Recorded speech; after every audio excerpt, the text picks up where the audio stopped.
Здравейте, вие сте с Аудиосвят. Ако ви харесва този клип, ударете по един лайк и се абонирайте за канала.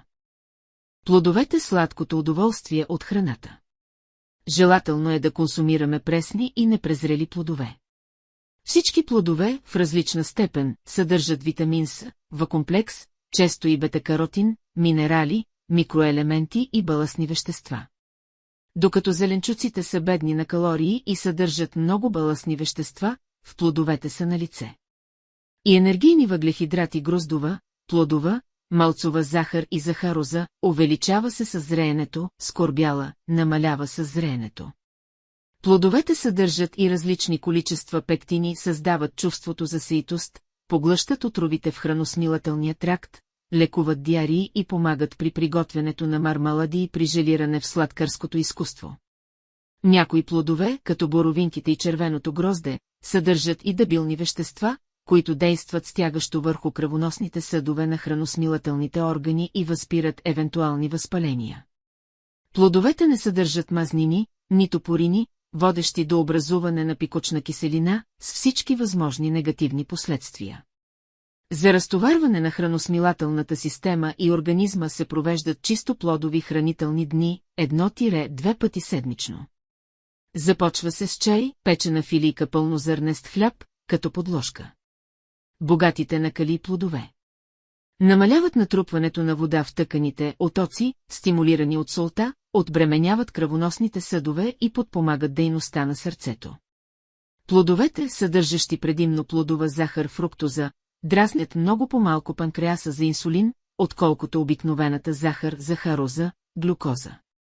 Всички въглехидрати трябва най-напред да се преобразуват в гроздова захар, глюкоза, преди да изгорят енергетично в мускулите до въглена киселина и вода. Плодове с гроздова, малцова и домашна захар повишават нежелателно нивото на кръвната захар при болни от диабет. Колкото сладостта на плодовете е по-малка, още не озрели, толкова е по-възможно те да се ползват от диабетично болни, например ябълки, круши, портокали, вишни, кайсии, праскови, ягоди.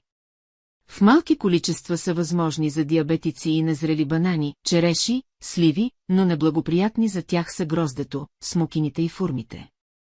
Ако се приемат медикаменти за различни болести, трябва да се знае и съобразява химичното им отношение към определени плодове, които се ползват в храната. Например, горчивият грейпфрут съдържа вещества, блокиращи разграждането на определени лекарства. Това води до трайност и засилване лекарственото действие. Такъв е случаят с някои лекарства за високо кръвно налягане, ТНАР. Калциеви антагонисти. Същият ефект е познат и при ТНАР. Циклоспорини, прилагани за инхибиране на имунната защита във връзка с трансплантации. Портокалите и лимоните не са в дисонанс с тези лекарства, показващи подобна несъвместимост като с грейпфрута. При тях е налице лимонена киселина, разтваряща алуминиевите соли, приемани при агресивна киселинност на стомаха. В тези случаи се натоварва опасно бъбречната функция. Затова никога не вземайте алуминиеви соли за лечение на повишена стомашна киселина заедно с портокали и лимони. Загнилите или мухлясали плодове не се ядат, защото съдържат отровни вещества в загнилите ябълки. Например, има отровата патулин. Всеки плод притежава определени качества, с които се отличава от останалите. Плодовете са разгледани по времето, в което озряват и ние можем да ги консумираме. С невероятните си свойства плодовата храна ни зарежда, освежава, а и с прочетеното по-нататък ще разберете, че можем да се лекуваме и поддържаме здравето си. Но да потънем в света на сладките храни, които природата ни дарява всяка година.